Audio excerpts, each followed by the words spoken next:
So dear children, so இன்னைக்கு நம்ம இந்த வீடியோல பார்க்கக்கூடிய ஹெட்டிங் வந்து பாத்தீங்கன்னாக்க மைட்டோகாண்ட்ரியா. லாஸ்ட் வீடியோல நம்ம என்ன பார்த்தோம் அப்படினாக்க சன்லைட் ஃபோட்டோசிந்தசிஸ்ல எந்த வகையில் பங்கு கொள்கிறது அப்படின்னு பார்த்தோம். அதுல ரெண்டு டைப் பார்த்தோம். ஒன்னு லைட் டிபெண்டன்ட் ரியாக்ஷன், ரெண்டாவது லைட் இண்டிபெண்டன்ட் ரியாக்ஷன் சொல்லி பார்த்தோம் இல்லையா? சோ இன்னைக்கு இப்போ நம்ம பார்க்க போறது மைட்டோகாண்ட்ரியா. மைட்டோகாண்ட்ரியா அப்படினாலே நமக்கு ஞாபகம் வரணும் from the 6th standardல இருந்து நம்ம படிச்சிட்டு வந்திருக்கோம். It is a filamentous granular cytoplasmic organelle which is present in the cytoplasm. சைட்டோபிளாசத்துக்குள்ள இருக்கக்கூடிய ஒரு filamentous granular organelle தான் இந்த மைட்டோகாண்ட்ரியா அப்படின்னு சொல்லி நமக்கு தெரியும். ஏர்லியர் கிளாஸஸ்ல நம்ம படிச்சுட்டு இருக்கோம். ஸோ மைட்டோகாண்ட்ரியாவை யார் டிஸ்கவர் பண்ணாங்க அப்படின்னு பார்த்தீங்கன்னா கொல்லிகர் இந்த இயர் 1857 கொல்லிகர் அப்படிங்கிற சயின்டிஸ்ட் வந்து இந்த மைட்டோகாண்ட்ரியாவை கண்டுபிடிச்சார். இது செல்லுக்குள்ள இருக்கு ஒரு ஆர்கனல் அப்படின்னு சொல்லிட்டு சொன்னார். சரியா? இதனுடைய சைஸ் அப்படின்னு பார்த்தோம்னாக்க என்ன சைஸ்? 0.5 மைக்ரோமீட்டர்ல இருந்து 2 மைக்ரோமீட்டர் வரைக்கும் இந்த மைட்டோகாண்ட்ரியாவோட சைஸ் இருக்கு. அது பேஸ்ட் ஆன் த செல். அந்த செல்லோட நேச்சரை பொறுத்து இதனுடைய சைஸ் வந்து வேறுபடுகிறது. சரியா?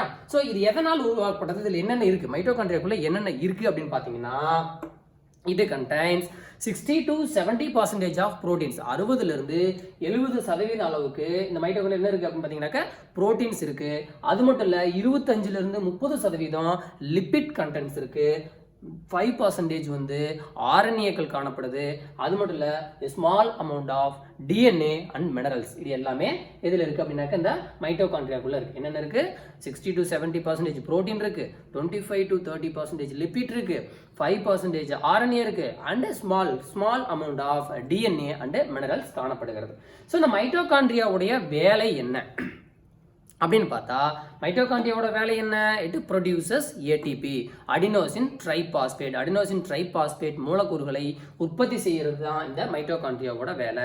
ஸோ இந்த அடினோசின் ட்ரைபாஸ்பேட் ஆர் ஏடிபி அப்படிங்கிறது தான் எனர்ஜி கரன்சி அப்படின்னு சொல்லியிருக்கோம். ஸோ அதனால மைட்டோகாண்ட்ரியாவை நம்ம என்ன சொல்றோம் அப்படின்னாக்க power house of the cell அப்படின்னு சொல்லுவோம். பவர் ஹவுஸ் ஆஃப் த செல், ஒரு செல்லின் சக்தி ஊடகம் அப்படின்னு சொல்லி இந்த மைட்டோகாண்ட்ரியாவை சொல்லுவோம். சரியா? ஸோ இதுதான் ஜென்ரலாக நாம மைட்டோகாண்ட்ரியாவோட ஸ்ட்ரக்சரை பற்றி நம்ம தெரிஞ்சுக்க வேண்டியது. சரியா? அவுட்டர் ஸ்ட்ரக்சரை பொறுத்த வரைக்கும் யார் கண்டுபிடிச்சாங்க? ஃபர்ஸ்ட் கொல்லிகர் இந்த இயர் 1857. 1 mark question.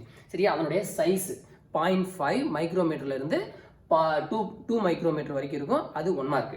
சரியா? ஸோ வந்து இதில் என்னென்ன இருக்கு பார்த்தீங்க அப்படின்னாக்க புரோட்டீன்ஸ் இருக்கு, லிபிட்ஸ் இருக்கு, ஆர்என்ஏ இருக்கு, டிஎன்ஏ அண்ட் மினரல்ஸ் காணப்படுகிறது. சரியா? சரி, இப்போ இன்டர்னல் ஸ்ட்ரக்சருக்கு போகிறோம். மைட்டோகாண்ட்ரியாவோட இன்டர்னல் ஸ்ட்ரக்சருக்கு போறோம். புக்ல உங்களுக்கு அந்த டயக்ராம் கொடுத்துருக்காங்க. அந்த டயக்ராம் ட்ரா பண்ணிக்க. இந்த டயக்ராம் நான் போட்டிருக்கேன். சரியா? மைட்டோகாண்ட்ரியாவோட டயக்ராமை இங்க டிரா பண்ணிருக்கேன்.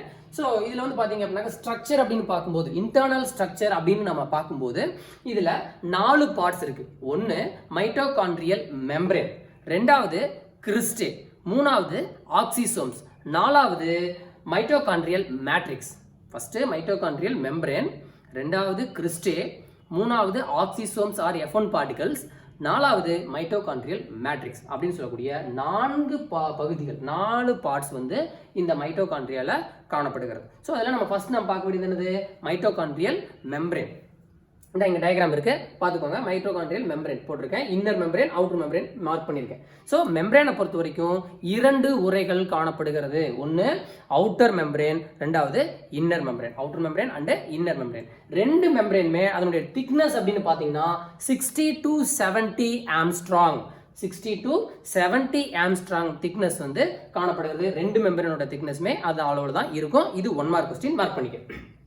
சரி, இப்போ அவுட்டர் மெம்பரேனை பத்தி பார்க்கலாம். அவுட்டர் மெம்பரேன் இந்த மைட்டோகாண்ட்ரியாவோட வெளிப்பகுதியில் இருக்கக்கூடிய மெம்பரேனை தான் நம்ம அவுட்டர் மெம்பரேன் அப்படின்னு சொல்றோம். ஸோ அவுட்டர் மெம்பரேனை பொறுத்த வரைக்கும் அதனுடைய தன்மை எப்படி இருக்குன்னு பாத்தீங்கன்னா it is smooth and freely permeable. அப்படிங்கிறாங்க. ஃப்ரீலி பர்மியபிள்னா என்ன? அலோவ் பண்றது, தன்னை கடந்து போறது. உள்ள இருக்கக்கூடிய மெட்டீரியலை வெளியில் இருக்கக்கூடிய மெட்டீரியலை உள்ளேயும் அனுப்புறதுக்கு பேர் தான் பர்மியபிள். பர்மிட் பண்றது, அலோவ் பண்றது அப்படின்னு அர்த்தம். ஸோ அப்போ ஃப்ரீலி பர்மியபிள் அப்படின்னா என்ன அப்படின்னாக்க அவுட்டர் மெம்பரேன் சைட்டோபிளாஸ்டில் இருக்கக்கூடிய லிக்விட்ஸை மைட்டோகாண்ட்ரியாவுக்கு உள்ளேயும், மைட்டோகாண்ட்ரியால் இருக்கக்கூடிய மெட்டீரியல்ஸை சைட்டோபிளாஸ்டுக்கு உள்ளேயும் அனுப்பக்கூடிய வேலையை செய்யறதுனால இதை நம்ம ஃப்ரீலி பர்மியபிள் அப்படின்னு சொல்றோம். அண்ட் திஸ் லேயர் கண்டைன்ஸ், இதுல என்னென்ன இருக்கு அப்படின்னு பாத்தீங்கன்னா என்சைம்ஸ் இருக்கு, புரோட்டீன்ஸ் இருக்கு, லிபிட்ஸ் இருக்கு. Enzymes, proteins and lipids. Especially it contains porine molecules. அது 1 mark question. Porine molecules என்ன? Porine molecules is nothing but the beta protein. Beta protein தான் நம்ம porine molecule அப்படின்னு சொல்லி சொல்றோம். அது 1 mark question. இந்த porine molecule என்ன பண்ணுது அப்படின்னா இது freely movable permeable இருக்கிறதுனால இருக்கிறதுக்கு காரணமே இந்த porine molecules தான். இது என்ன பண்ணுனாக்க ஒரு சேனல், ஒரு கால்வாய் மாதிரியான ஒரு அமைப்பை உருவாக்கி ஒரு சேனலா வந்து செயல்பட்டு என்ன பண்ணுதுனாக்க மெட்டீரியலை உள்ளேயும் வெளியும் அனுப்புறதுக்கு காரணமா இருக்கு. அதான் இந்த போரின் மாலிகுல்ஸோட வேலை. தட் இஸ் பீட்டா புரோட்டீன் அப்படின்னு சொல்லி சொல்றோம். தென் அடுத்தது அதுக்கு உள்ள போறோம். Inner membrane. இந்த இன்னர் மெம்பரேன் இங்க மார்க் பண்ணிருக்கோம் பாத்தீங்களா? இன்னர் மெம்பரேனை பொறுத்த வரைக்கும் நம்ம உள்ள போனோம்னா இது செமி பர்மியபிள். செமினானது பாதி, அதாவது ஒன்னு மைட்டோகாண்ட்ரியாக்கள் இருக்கக்கூடிய மெட்டீரியலை வெளியில அனுப்பலாம், அல்லது சைட்டோபிளாஸ்டுக்குள் இருக்கக்கூடிய மெட்டீரியலை மைட்டோகாண்ட்ரியாக்குள்ள உள்ள அனுப்பலாம். ஏதோ ஒரு வேலையை மட்டும்தான் செய்யுமே ஒழிய ரெண்டு பக்கமும் அனுப்பாது. அவுட்டர் மெம்பரேன் வந்து பாத்தீங்கன்னா ரெண்டு பக்கமே அனுப்பும். உள்ள இருக்கிறத வெளியிலையும் வெளியில் இருக்கிறத உள்ளேயும் பர்மிட் பண்ணும். ஆனா இன்னர் மெம்பரேனை பொறுத்த வரைக்கும் ஒரு பக்கம் மட்டும்தான் அலோவ் பண்ணும், ஒரு பக்கம் அலோவ் பண்ணாது. That is semi permeable. And இது கண்டெய்ன்ஸ் வந்து பாத்தீங்கன்னாக்க என்னென்ன இருக்கு இதுக்குள்ள அப்படின்னு பாத்தீங்கன்னா என்சைம்ஸ் அண்ட் புரோட்டீன்ஸ் அதிக அளவில் இருக்கு. ரிச் என்சைம்ஸ் அண்ட் புரோட்டீன்ஸ் வந்து இந்த இன்னர் மெம்பரேன்ல காணப்படுது. அது மட்டும் இல்ல, இந்த இன்னர் மெம்பரேன் எதனால் உருவாக்கப்பட்டிருக்கு அப்படின்னு பாத்தீங்கன்னா it consist 80% of proteins and lipids. இந்த இன்னர் மெம்பரேன் ஃபுல்லுமே 80% ஆஃப் புரோட்டீன்ஸ் அண்ட் லிபிட்ஸ் ஆல் உருவாக்கப்பட்டுள்ளது. இதுதான் இன்னர் மெம்பரேனை பொறுத்த வரைக்கும் நம்ம தெரிஞ்சுக்க வேண்டிய விஷயம். சரி, இப்போ இன்னர் மெம்பரேன் பார்த்தாச்சு. இன்னர் மெம்பரேனுக்கு அடுத்தது உள்ள போனீங்க அப்படின்னாக்க நான் மூணாவது பார்ட் என்ன சொல்லியிருக்கேன், ரெண்டாவது பார்ட் என்ன சொல்லியிருக்கேன், கிறிஸ்டே அப்படின்னு சொல்லியிருக்குமா? இந்த கிறிஸ்டே அப்படிங்கிறது அங்க மார்க் பண்ணியிருக்கேன் பாரு. இந்த inner membrane rice to finger like projections. Inner membrane rise to finger-like projections called cristae. Mark பண்ணிக்க 2 mark question.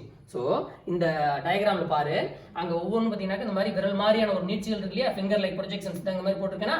ஸோ இதுதான் நம்ம என்ன சொல்றோம் அப்படின்னாக்க கிறிஸ்டே அப்படின்னு சொல்லி சொல்றோம். இது என்ன பண்ணுது அப்படின்னாக்க இதனுடைய வேலை என்னன்னு பார்த்தீங்கன்னா it increases the inner surface area.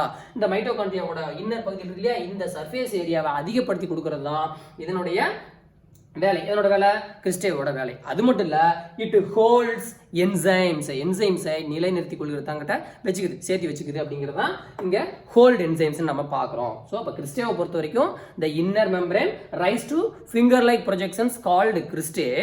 இதனுடைய வேலை என்னன்னாக்க it increases the inner surface area and holds the enzymes. 2 mark cristae mark பண்ணிக்க.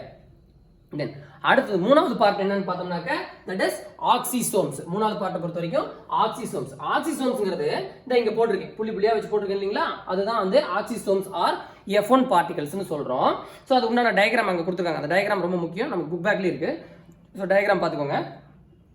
அந்த ஆக்சிசோம்ஸ் அப்படிங்கிறது என்னன்னா inner membranes bears minute tennis racket shaped particles. அந்த இன்னர் மெம்பரேன்ல பாத்தீங்க அப்படின்னாக்க எப்படி இருக்குனாக்க சில புள்ளிகள்ல ஒரு டென்னிஸ் ராக்கெட் ஷேப்ல இருக்கக்கூடிய அந்த பார்ட்டிகல்ஸ் தான் நம்ம என்ன சொல்றோம்னாக்க ஆக்சிசோம்ஸ் ஆர் F1 பார்ட்டிகல்ஸ் அப்படின்னு சொல்லி சொல்றோம். 2 மார்க் கொஸ்டின் மார்க் பண்ணு. So the inner membrane bears minute tennis racket shaped particles called F1 particles or oxysomes. So இந்த ஆக்சிசோம்ஸோட மெயின் ஃபங்க்ஷன் அப்படின்னு எடுத்துக்கிட்டோம்னா என்னது, synthesis of ATP adenosine triphosphate எங்க உற்பத்தி ஆகுது அப்படின்னா இந்த ஆக்சிசோம்ஸ்ல தான் உற்பத்தி செய்யப்படுகிறது. So this is a very important part of the மைட்டோகாண்ட்ரியாவோட மிக முக்கியமான பகுதியில் அந்த ஆக்சிசோம்ஸும் ஒன்று. சரியா? சரி, அடுத்தது இருக்கிற லாஸ்ட் பார்ட் போறோம். That is matrix, mitochondrial matrix. இந்த இங்க போட்டிருக்கேன் மேட்ரிக்ஸ் வந்து பாத்தீங்கன்னா மார்க் பண்ணிருக்குமா, இந்த உள்ள இருக்கக்கூடிய மொத்த ஏரியாவையும் சொன்னோம்னா அது மைட்டோகாண்ட்ரியல் மேட்ரிக்ஸ் அப்படின்னு சொல்லி சொல்றோம். நம்ம குளோரோபிளாஸ்ட் ஸ்ட்ரக்சர் ஆஃப் குளோரோபிளாஸ்ட் பார்க்கும்போது கூட அங்க மேட்ரிக்ஸ் பத்தி பார்த்தோம் இல்லையா, அதே மாதிரி தான் இங்க.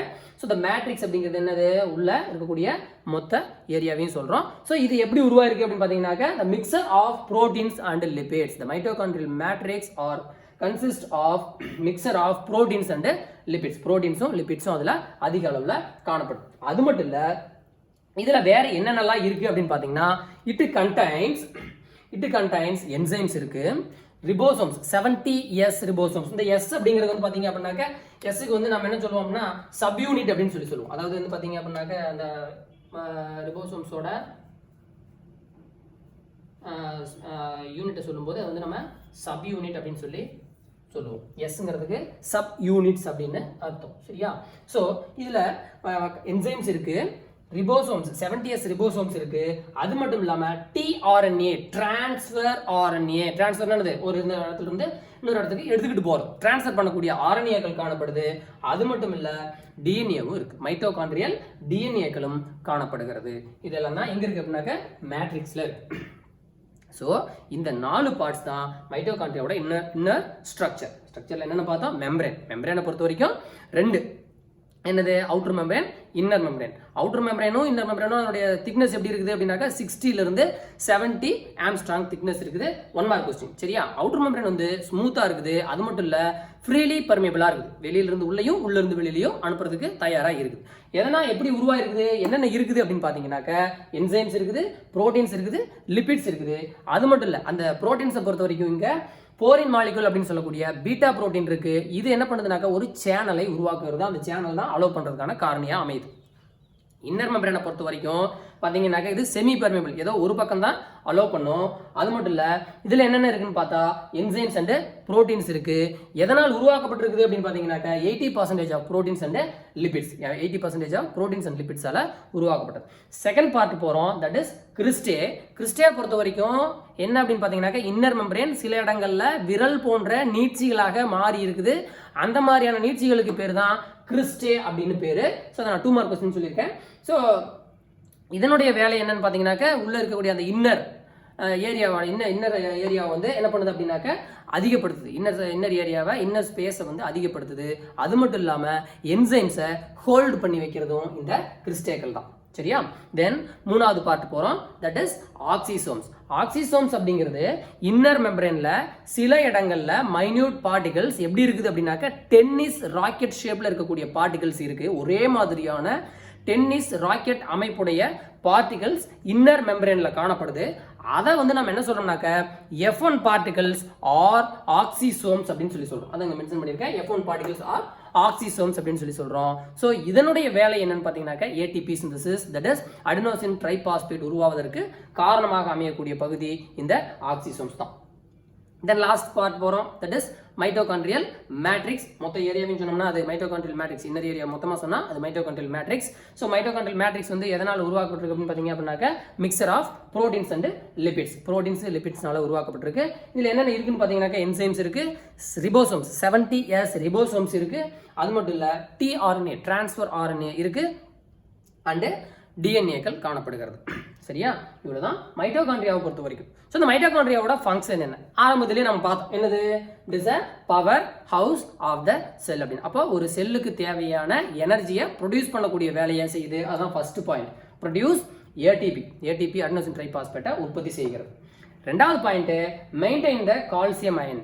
அந்த செல்லில் இருக்கக்கூடிய கால்சியம் அயன் கண்டென்ட்டை மெயின்டைன் பண்ணுது, கரெக்ட் சரியாக நிலைநிறுத்துகிறது. அது 2வது. 3வது, ரெகுலேட்ஸ் மெட்டபாலிக் ஆக்டிவிட்டி.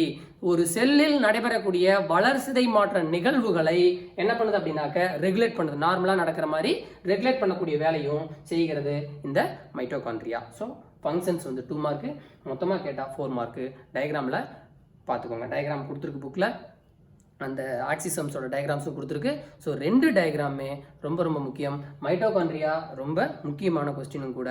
இதில் நிறைய 1 மார்க் இருக்குது, 2 மார்க் இருக்குது, 4 மார்க் இருக்குது. சரியா? ஸோ நெக்ஸ்ட் வந்து நம்ம அடுத்து வந்து ரெஸ்பிரேஷன் பற்றி பார்க்கலாம்.